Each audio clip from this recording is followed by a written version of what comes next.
To što ostanavме како група вака, очигледно е желба да сакаме да бидеме совршени.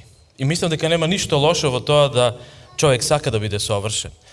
Ако го погледнете светот околу нас, ќе приметите дека и спортистите се стремат кон тоа да ги усовршат своите способности, можности, граници во кои што сака да се развиваат. Како христијани и ние имаме истата задача да се развиваме до совршенство, до растот на кого? Будење до растот на Исуса Христа. Така да ние треба да растеме и треба да тежнееме и копнееме кон тоа да растеме до растот на нашиот Господ и Спасител Исус Христос. Ја би ве повикал сега да станеме, да ја отпееме заедно химната, после тоа ќе се помолиме.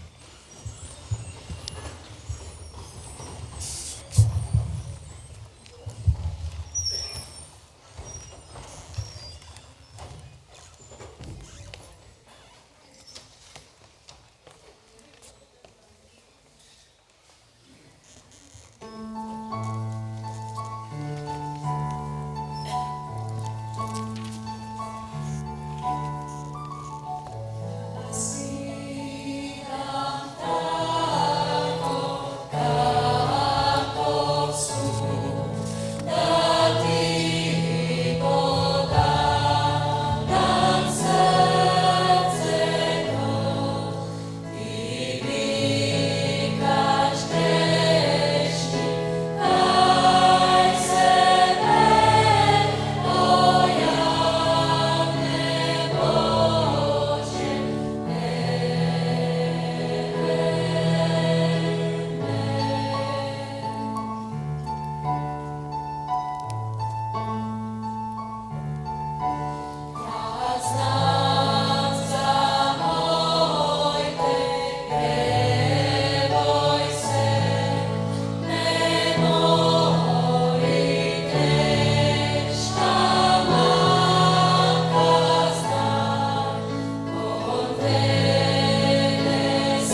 Вака стоејќи ќе ги наведеме нашите глави на молитва.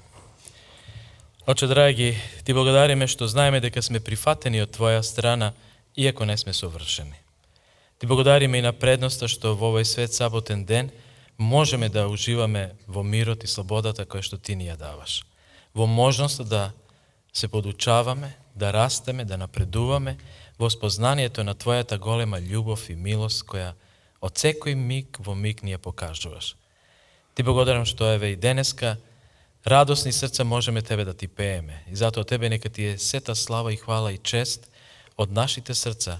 Со голема благодарност Ти опатуваме оваа молитва во името на нашиот Спасител Исус Христос. Амин. Повалете седнете.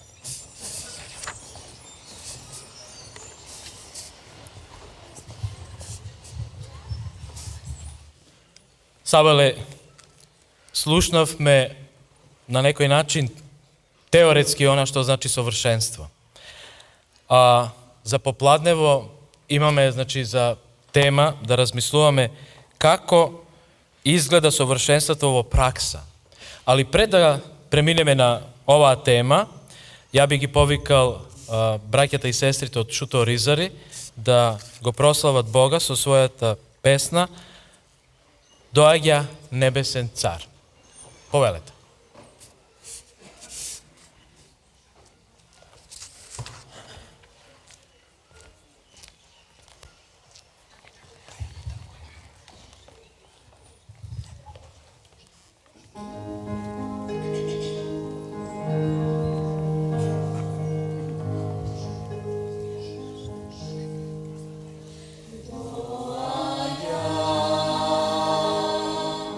Nebesen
Додека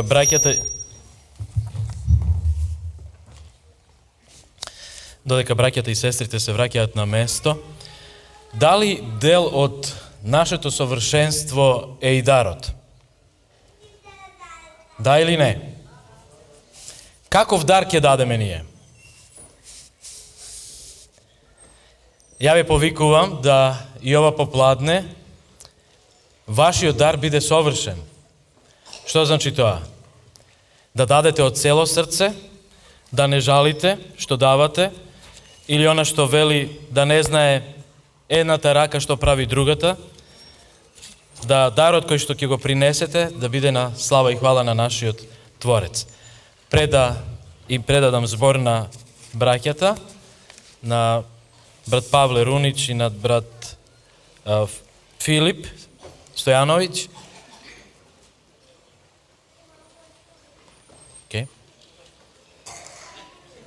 Кој ќе од вас двојице први?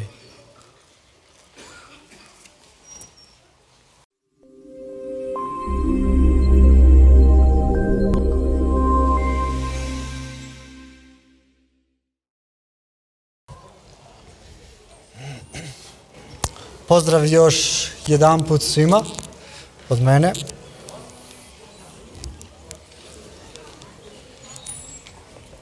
Dobro. Ja ću, obično ovo bude uveče, pa sam ja u iskušenju da kažem večeras, da budem kratak, ali ovog popodneva bit ću kratak. Bavit ćemo se samo ovim jednim citatom Ellen White. I da, htio sam baš ovo da kažem. Da, definitivno u ovom kratkom bloku bavimo se time kako savršenstvo izgleda u praksi. Međutim, ja mislim da godine i godine nisu dovoljne života da se o tome priča, a kamoli po ovih 15 minuta koliko bismo ja i Pavle želeli da uzmemo pre nego što damo i vama priliku da, zapravo pre nego što budemo čitali pitanja koja ste ubacili i pokušavali da odgovorimo što bolje možemo na njih. Tako da, definitivno sam svestan i ja, a i vi, da je ovo samo neki kratak pokušaj sažimanja toga kako savršenstvo izgleda u praksi. Moram da kažem da i ja svaki dan pokušavam da živim to i otkrivam nove stvari. To nije za mene nešto što je tamo negde zapisano na papiru, što u svakom trenutku mogu da pročitam i kažem aha, ovako izgleda savršenstvo u praksi. To je više nešto što se kroz tu praksu upravo svakodnevno otkriva i svakodnevno postaje nešto veće i šire i teže i prisutnije i odsutnije i neuhvatljivije i verujem da je i vama verovatno teško opisati svu tu dinamiku kao što je to i meni.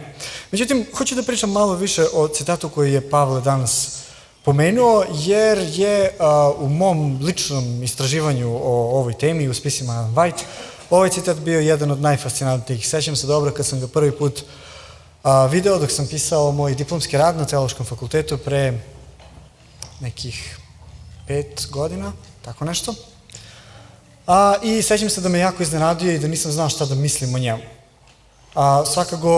Svakako nisam ga našao tek onako, našao sam ga u jednoj doktorskoj disertaciji koju sam čitao i konsultovao za moj rad. I doktorska disertacija bila je napisana 1982. godine, napisao je Ralph Neal i u svojoj disertaciji on se bavio tim dvema grupama citata koje postoje kod Ellen White, u kojima jedna kaže, iz koje se iz jedne čini kao da Hristov drugi dolazak može da se ubrzava i usporava, dok se iz druge čini kao da je to nešto fiksirano na što mi nemamo uticaj. I u jednom trenutku Neal zapravo pronalazi ovaj citat. Međutim, neko bi mogao da pomisli, možda Pavle ga kratko pročitao i prokomentarisao, možda je Ellen White to napisala na samom početku svog života, na samom početku svog hrišćanskog životnog iskustva. Međutim, stvar je zapravo potpuno suprotna. Ovaj citat ona uopšte nije ni zapisala.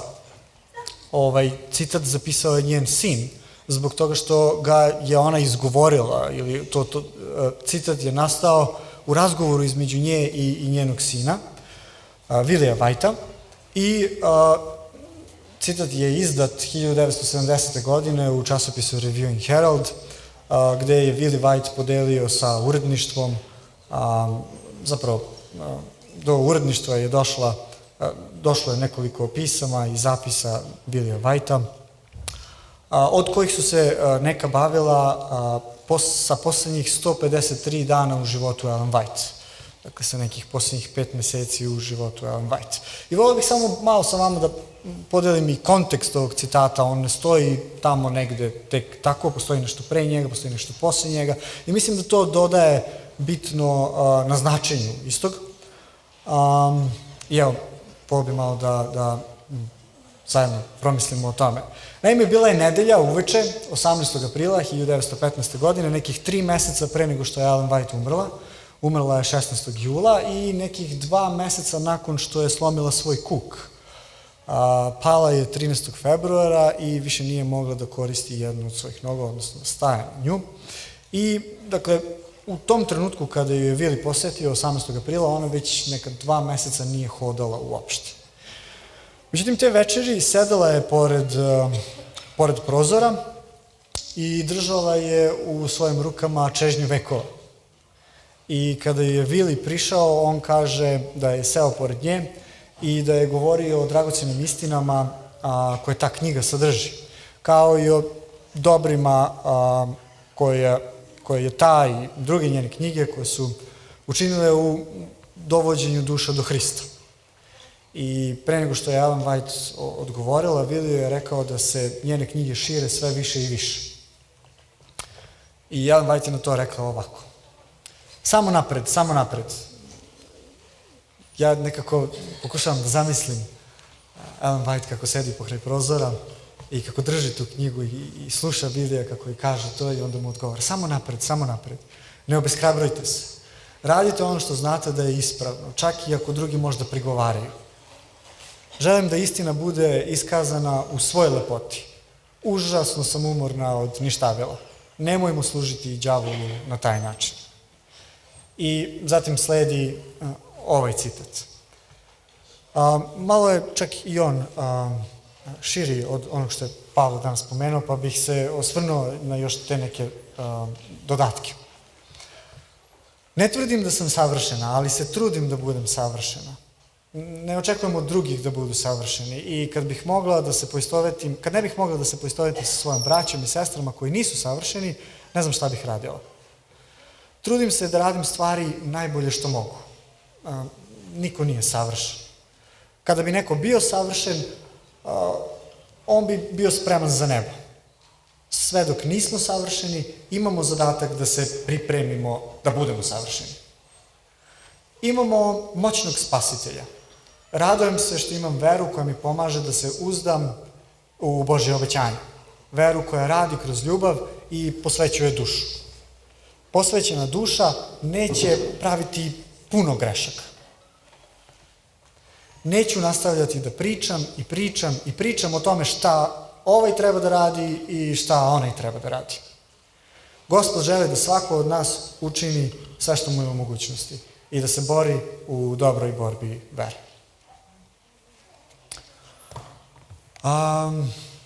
Da, moram da priznam da sam stvarno puno puta bio zamišljen nad ovim citatom i da sam svaku reč analizirao, o svakoj rečenici promišljao i stvarno bi o svakoj rečenici moglo da se kaže po nešto. Očigledno da Ellen White ovde barata sa 2 smisla savršenosti, sa ista ona 2 smisla savršenosti sa kojima je baratao i Pavle u poslanici Filipljanima. S jedne strane nije apsolutno savršen, sa druge strane prepoznaje da je savršen na neki način ukoliko o savršenstvu može da se govori kao o progresivnom savršenstvu. Kao jednoj putanji na kojoj on definitivno stoji, pa je tako savršen, bilo da se nalazi ovde ili ovde, on je na toj putanji savršenstva, tako da se može reći da je savršen. Ali ne da je dostigao neko apsolutno savršenstvo. I u tom smislu definitivno se slažem sa Pavlom da ona kaže da ne tvrdi da je savršena u apsolutnom smislu, ali da se trudi da bude savršena u apsolutnom smislu i da niko nije savršen u apsolutnom smislu i da kad bi neko bio savršen u apsolutnom smislu, on bi bio spreman za nebo, ali sve dok nismo savršeni, bilo u apsolutnom smislu, bilo u progresivnom smislu, imamo zadatak da se pripremimo da budemo savršeni. Međutim, zanimljiva stvar, Ralph Neal, kod kojeg sam prvo pročitao ovaj citat u njegovoj disertaciji, je također odabrao da ga prokomentariše. I za Neala je bilo značajno to što je Ellen White nakon priznanja da nije savršena rekla da imamo moćnog spasitelja. I da ima veru koja joj pomaže da se uzda u Božje obećanje. On kaže, zamislite, da to nije mogla da kaže. Da je mogla samo da kaže nisam savršena i šta sad? I upravo prije toga ona kaže užasno sam umorna od ništavila. Ona bi mogla također da priča dosta o ništavilu. Zapravo upravo ovo saznanje i priznanje da nije savršena može možda da navede na nešto ništavila, može da navede na razočaranje. Tolike godine Ellen White je služila Bogu, primala vizije od istoga, vodila crkvu posljednjeg vremena. Toliko puta je pala i prestala da diše, u nekim trenucima čak na nekoliko sati. Videla stvari koje niko od nas nije vidio. I ipak 70 godina kasnije, gotovo na samoj samrti, ona kaže za sebe, nisam savršena. I mislim da treba jedna velika doza iskrenosti reći tako nešto za sebe, pogotovo nakon citata i svih onih puteva kada je ona sama podstaknuta Božjim duhom, pozivala crkvu, pa sigurno i sebe samu, da zapravo bude savršena. Ali isto tako je jako zanimljivo da ona pominje upravo ove rečenice. Imamo moćnog spasitelja. Spasitelja koji može da spase ljude koji nisu apsolutno savršeni, ali koji su na putu savršenstva. I zanimljiva stvar je da i pored tog saznanja, u trenutku kada Ellen White gleda u sebe, na samrti je i zna da će uskoro otići. U trenutku kada ona gleda u sebe i razmišlja da li sam savršena, da li ću biti spašena, šta ona kaže? Nisam, možda ću biti izgubljena. Ne, ona kaže nisam savršena, ali se radujem što imam veru koja mi pomaže da se uzdam u Božje obećanje. I Neal kaže da je za Ellen White, da to znači da je za Ellen White potrebno savršenstvo smatrati ciljem i istovremeno se uzdati u obećanje opravdanja da bi se spremno dočekao Hristos prilikom parusije. I ovo me podsjeća na jednu metaforu koju je Richard Rice upotrebio u svojoj knjizi Hrišćanska teologija, sad mi je stao mozak, šta god, hvala ti, uvod u hrišćansku teologiju i on kaže da je savršenstvo nešto poput,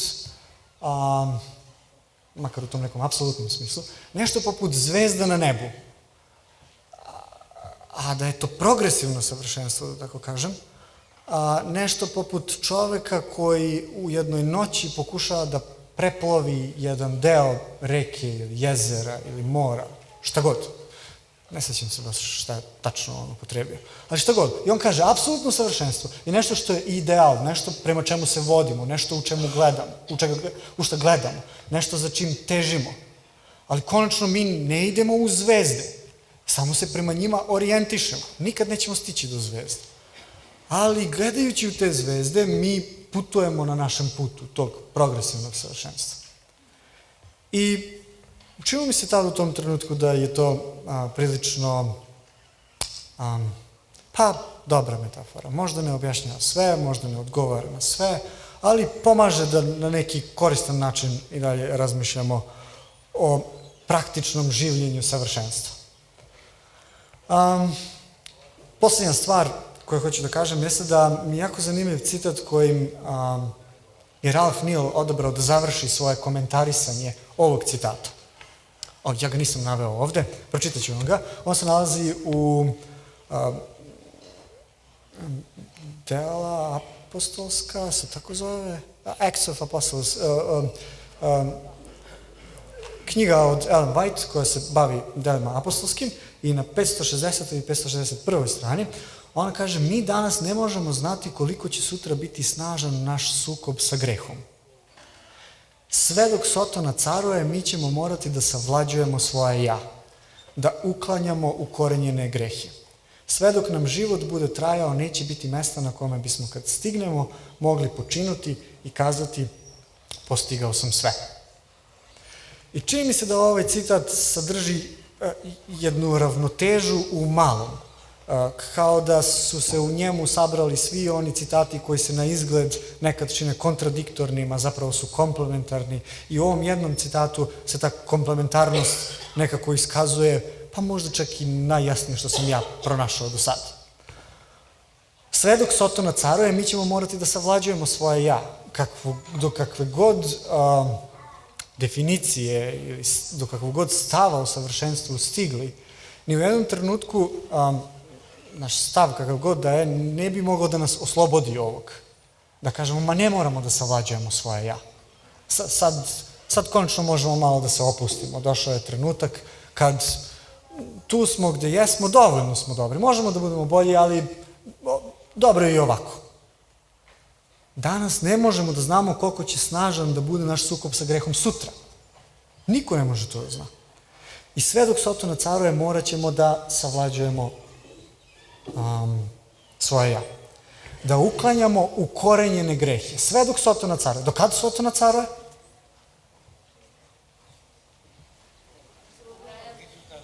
Dok Isus ne dođe, Sotona caruje. I do tad morat ćemo da uklanjamo ukorenjene grehe. Sve dok nam život bude trajao, neće biti mesta na kome bismo kada stignemo mogli počinuti i kazati postigao sam sve. Znate, ukoliko bi se fokusirali samo na jednu grupu citata Ellen White, u nekim trenucima mogli bismo da pomislimo da je to potencijalnost koja nas čeka. I često ljudi kažu, pa Bogu je moguće sve. U Hristu Isusu sve mogu. Pa da, mogu, ali čini mi se da je Ellen White ovde bila jasna da neke stvari nećemo moći. Bog može sve, ali postoje neka pravila igre, postoje neke stvari koje se dešavaju. Da, možemo da pobedimo greh, da, možemo da pobeđujemo grehe, ali ni u jednom trenutku ta pobeda neće biti takva da sutra ćemo moći da ustanemo i da kažemo, a juče sam pobedio, danas ne moram više da pobeđujem. Što znači dve stvari. Znači da trebamo non stop da se trudimo i da pobeđujemo, a isto tako ne treba da budemo obeshrabreni što svako novo sutra donosi neke nove borbe. Mislim da kad bi bilo suprotno, da bi jednostavno morali da se pomirimo sa razočaranjem, makar na kraju naših života, kad bismo možda kao Ellen White pogledali u sebe i videli da zapravo nismo savršeni. Da i dalje ima nekih ukorenjenih greha protiv koje moramo da uklonimo. Da i dalje imamo neke delove nas samih koje moramo da savlađujemo. Tako da evo, ja mislim, meni se čini da ovako izgleda savršenstvo u praksi, ali naravno jako sam otvoren i voleo bih da čujem i jedva čekam pitanja, da zajedno diskutujemo i pričamo i o vašim mišljenjima, kako je vaše iskustvo u svemu tome. Konačno, braći i sestre smo i cela ova razmena naših iskustava, pa i razmišljenja o svemu onom što čitamo o savršenstvu je, ja mislim, nevjerojatno korisno. Ja bih da predam reč Pavlu.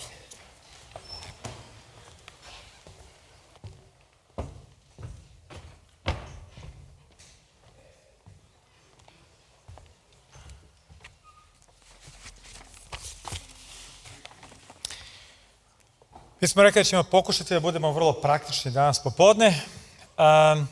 Zamislite kada bi Bog za nekoga rekao ovaj čovjek je savršen, a vi onda mogli da posmatrate njegov život na nekoj kameri tajnoj i da vidite kako izgleda taj njegov savršen život. Jer biste volili to? Meni bi to bilo jako zanimljivo.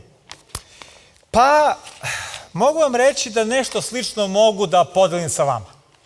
O čemu se radi?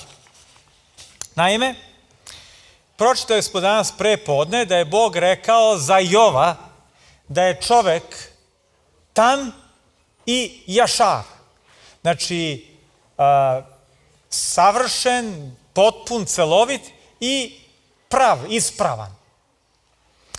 I sad, mi ne znamo kako je to Jov živeo u velikoj meri dok ne dođemo do Jova 31. glave. I tu Jov onako zbunjen, pa iskreno malo i razočaran tom svojom velikom krizom, ne shvata zašto Bog njega, tako dobrog čoveka, zašto dopušta da toliko pati.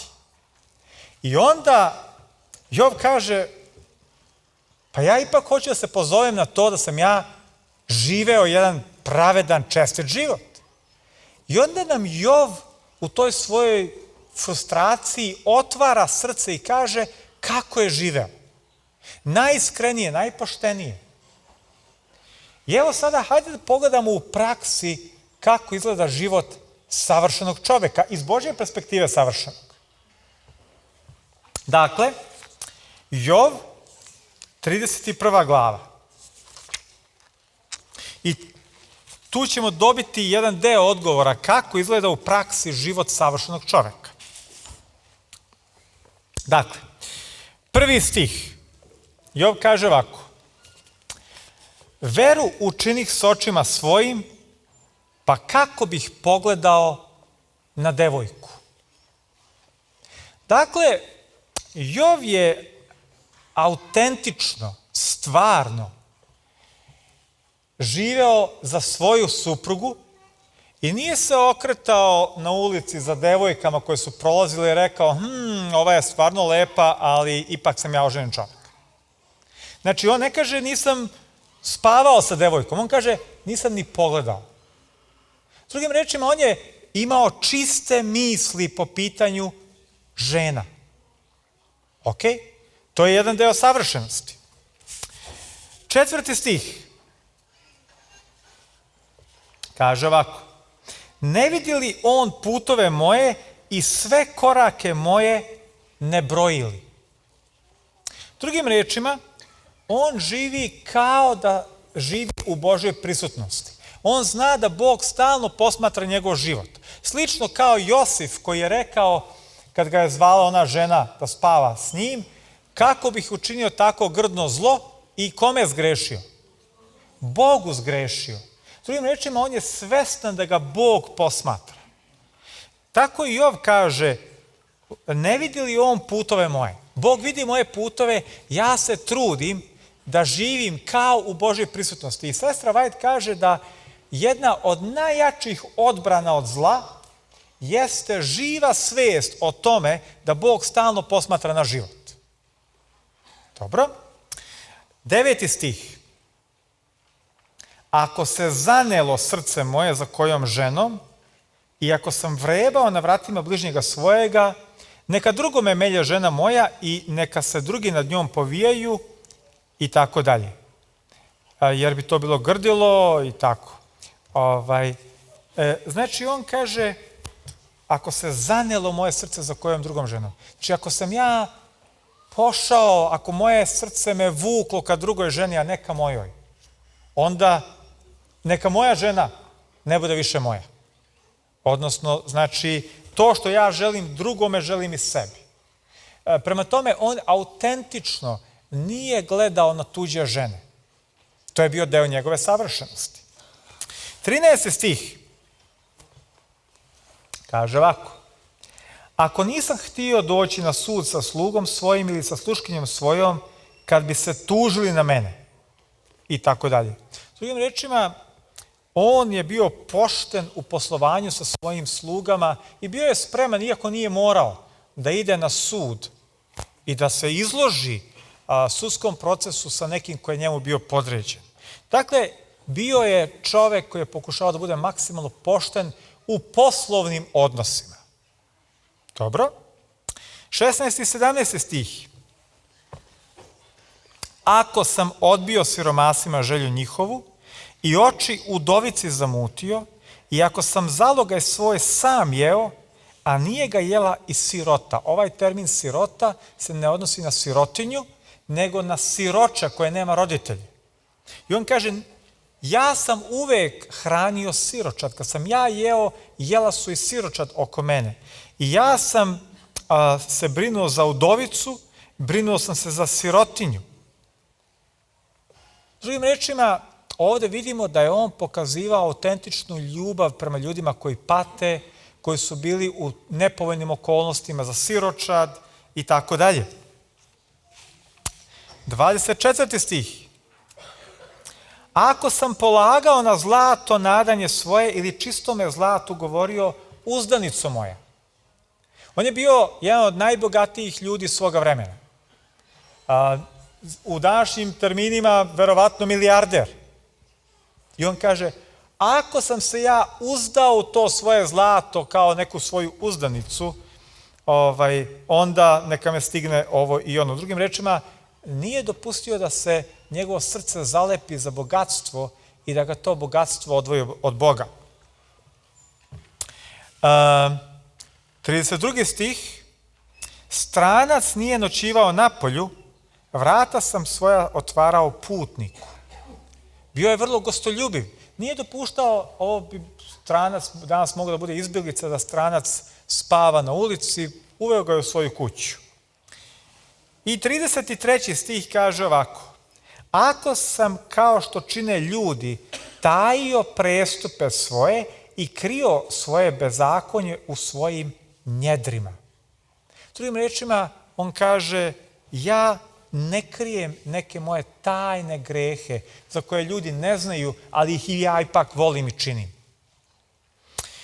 Meni je ovo bilo jako zanimljivo u kontekstu toga kako izgleda život jednog čoveka koga je Bog proglasio pravednim.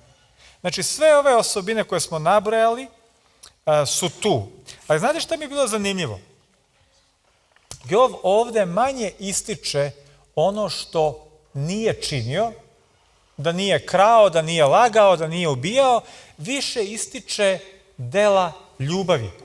Drugim rečima, više ističe da se žrtvovao za druge, da je brinuo za druge, da je pomagao one koji su u muci i nevolji. Tako da, znači, to je priroda greha. Sad, opet se postavlja pitanje da li je Jov u toj fazi, kada je sve ovo plemenito radio, bio apsolutno savršen? Pa, čini mi se da nije. Recimo, njegova reakcija na nevolje ipak nije bila potpuno savršena i u 42. glavi, u 6. stihu, on kaže, zato poričem i kajem se u prahu i pepelu. Drugim rečima, on shvata da nije na pravi način odreagovao u toj situaciji i on je u stvari napredovao iz jednog nivoa savršenstva u drugi nivo savršenstva kroz to iskustvo sa svojom nevoljom. I postao je, ja bih rekao, još savršeniji čovjek. Dobro, eto malo smo se posjetili Jova, on nam kaže kako izgleda život jednog savršenog čovjeka. I mi možemo od njega da učimo to neko biblijsko savršenstvo. Drugi tekst koji mi je zanimljiv u pogledu neke praktične savršenosti je Jakov 3.2. Jakov 3.2 nam kaže, jer svi pogrešujemo mnogo puta, ali ko u reči ne pogrešuje, ona je savršen čovek. Može zauzdati i sve telo. Znate, draga braći i sestre, ako i ne grešimo neke tako, rekli bismo, krupne stvari, ali često u rečima povređujemo jedni druge, govorimo glupe stvari, šuplje stvari, ništave stvari i Jakov nam kaže, ako uz Božju pomoć govoriš dobre reči, plemenite reči, reči koje ohrabruju, a ne spuštaju druge ljude, taj je savršen čovjek. A sad da vas pitam, da li iko možda ovde u auditorijumu zna kako se dostiže najviše savršenstvo karaktera prema rečima Ellen White?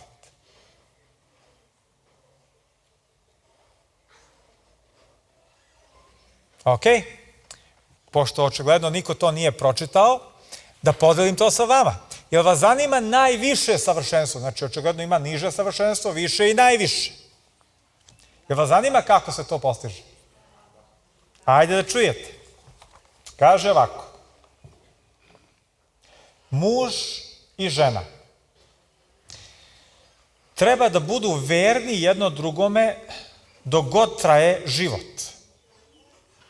Uvek otkrivajući samopožrtvovanost koja vodi ka najistinskijoj sreći i najvišem savršenstvu karaktera. Ovo je zanimljivo. Postoji niže savršenstvo, postoji više savršenstvo. Postoji neko najviše savršenstvo. Jeste primetili kako se dolazi do tog najvišeg savršenstva? Molim? Sestra kaže radom na sebi, ali ovde imamo jedan malo specifičniji izraz. Jeste spomenuti bračni drug, ali čujte još jedan puta pa ćemo vidjeti da li će neko da položi test. Aha, evo neki su čuli. Znači, muž i žena treba da budu verni jedno drugome dok život traje, uvek otkrivajući samo požrtvovanost koja vodi najistinskoj sreći i ka najvišem savršenstvu karaktera. Dragi moji, najviše savršenstvo nije ono što ja ne radim. Najviše savršenstvo se pokazuje kroz ljubav, a ljubav nas vodi ka samopožrtvovanosti. Kako bi to izgledalo u praksi? Pa ajde damo neki primjer, kaže muž i žena, na njih se odnosi. Usput rečeno, citat se nastavlja i kaže žena treba da poštuje i voli njenog muža, a on treba da voli i da se brine za suprugu. Drugim rečima, znači, ta briga, ta ljubav u porodici koja se izražava u samopožrtvovanju je najviše savršenstvo karaktera. Znate šta? Kada se čovek utapa u reci i ja skočim i izbavim ga, to nije previše neki dokaz mog savršenstva. To bi uradio i neki ateista, vrlo verovatno. Jednostavno, kriza je, teško je. Međutim, znate gde se otkriva naš karakter najviše? Kad svaki dan se ti srećeš sa ženom i ona testira tvoje strpljenje kako ona samo to zna da uradi, a i ti testiraš njeno strpljenje kako samo ti to znaš da uradiš. Dragi moji, u vašem domu se vidi jeste li hrišćani na prvom mestu, a tek onda se pogotovo vidi da li ste savršeni. U vašoj kući, u odnosu prema ženi, da li joj odbrusiš ili joj kažeš ljubazno, draga moja, razumem, ali ajde možda i ovako. Kako bi to izgledalo u praksi? Pa, na primjer, muž kaže, noćas ja ustajem. Prošle noći si ti ustajala da se brineš za dete, ali ako dete plače ove noći, ti si preumorna, ove noći ja ustajem i brinem se da dam detetu šta god treba.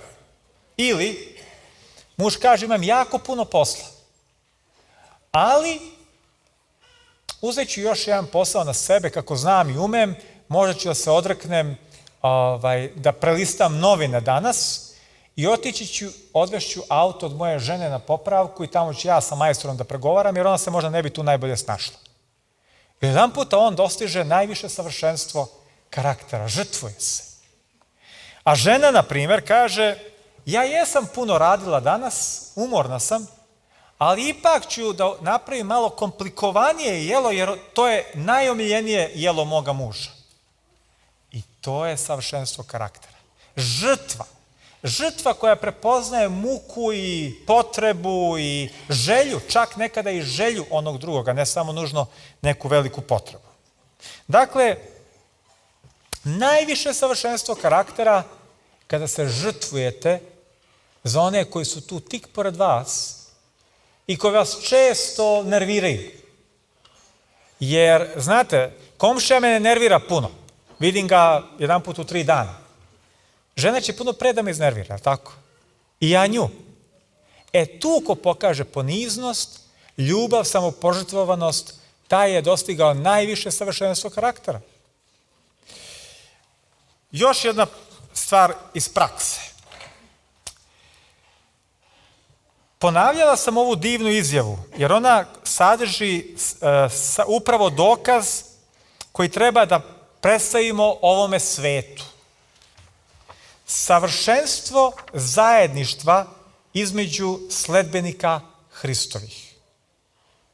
Članovi crkve Božje moraju da dosegnu ovo savršenstvo. Ne mogu da uradim ništa više da bih prosto urgirala da ovo savršenstvo se mora pronaći u jedinstvu u Hristu. Spasitelj je pred nama predstavio koliko se može postići kada postignemo jedinstvo koje će spojiti jednoga vernika sa drugim u savršenstvu hrišćanske ljubavi. Znate kada vi znate da imate savršene članove crkve? Kada oni koji su svi drugačiji, sa drugačijim temperamentima, sa svakolikim svojim ćoškastim delovima i svojim nekim karakternim problemima, kada oni za divno čudo mogu da budu u slozi i da se vole. I onda, šta kaže Isus? Po tome će svi poznati da ste moji učenici kada uzimate šta? Ljubav među sobom. Drugim rečima, kada grupa grešnika sedi zajedno i oni se vole i poštuju i uvažavaju i razgovaraju jedan sa drugim puni uvažavanja i strpljenja, grešnici oko nas ovako. Tako nešto postoji. Je li moguće da postoji grupa grešnika koji ipak se međusobno cene, vole, poštuju i pomažu? I sestra White kaže, to je još jedna savršenstva koja se mora dosegnuti.